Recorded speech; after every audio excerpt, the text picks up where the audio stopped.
नमस्कार मित्रों, हमारे चैनल आध्यात्मिक सागर में आप सभी दर्शकों का स्वागत है। उड़ीसा राज्य में पुरी का जगन्नाथ धाम 4 धामों में से एक है। यह मंदिर भगवान विष्णु के अवतार श्री कृष्ण को समर्पित है। माना जाता है कि द्वापर के बाद भगवान श्री कृष्ण पुरी में बस गए थे और बन गए जग के नाथ अर्थात जगन्नाथ। यहाँ भगवान जगन्नाथ बड़े भाई बलभद्र और बहन सुभद्रा के साथ विराजमान है। इस मंदिर से जुड़ी कई मान्यताएं और रहस्य हैं। इस मंदिर में लाखों की संख्या में श्रद्धालु दर्शन के लिए पहुंचते हैं। ओडिशा के तटवर्ती शहर पुरी में स्थित जगन्नाथपुरी मंदिर से जुड़े कई ऐसे रहस्य हैं जिन्हें जानकर आप हैरान हो जाएंगे।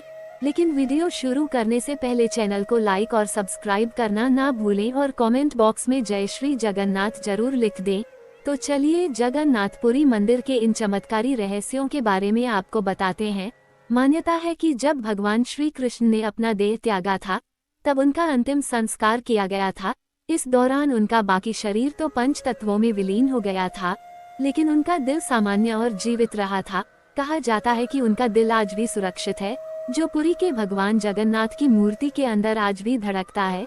बता दें, पुरी में स्थित जगन्नाथ मंदिर में भगवान जगन्नाथ, बलभद्र और बहन सुभद्रा की लकड़ी की मूर्तियां विराजमान हैं, जिन्हें हर 12 साल बाद बदला जाता है। और जब इन मूर्तियों को बदला जाता है तब पूरे शहर की बिजली को बंद कर दिया जाता है। इस दौरान मंदिर के आसपास पूरी तरह अंधेरा होता है। इसी के साथ मंदिर की सुरक्षा में सीआरपीएफ के जवान तैनात किए जाते हैं। इस दौरान मंदिर में किसी का भी प्रवेश वर्जित होता है। मंदिर में इन मूर्तियों को बदलने के लिए सिर्फ एक पुजारी को प्रवेश की अनुमति होती है। पुजारी को हाथ में दस्ताने पहनने होते हैं, साथ ही आँखों पर पट्टी भी बांधी जाती है, जिससे पुजारी मूर्तियों को बदलते समय अपनी आंखों से नहीं देख सके। आश्चर्य की बात तो ये है कि मंदिर में पूरी तरह से अंधेरा होने के बाद भी पुजारी की आंखों पर पट्टी बांधी जाती है, जिससे मूर्तियों के बदलने की प्रक्रिया को किसी भी तरह न देखा जाए।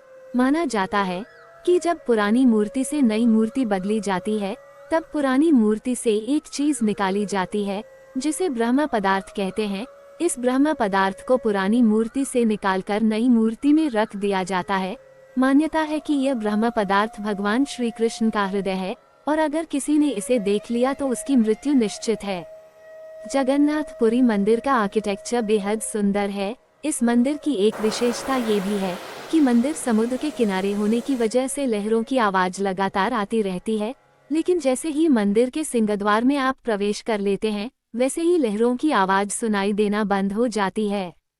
इस मंदिर की एक विशेषता ये भी है कि मंदिर के ऊपर एक सुदर्शन चक्र लगा है, जिसे कहीं से भी देखने पर वो हमेशा सीधा ही दिखाई देता है।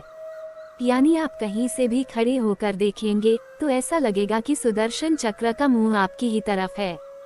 इस मंदिर के ऊपर एक झंडा लगा है, जिसे प्रतिदिन शाम को बदलना जरूरी माना जाता है। इसके पीछे की मान्यता है कि अगर इस झंडे को नहीं बदला गया तो यह मंदिर आने वाले 18 सालों के लिए बंद हो जाएगा। इस झंडे से जुड़ा एक और रहस्य है कि यह झंडा हमेशा हवा के विपरीत दिशा में लहराता है। इस रहस्य को आज तक कोई भी जान नहीं सका है कि आखिर ऐसा क्यों होता है।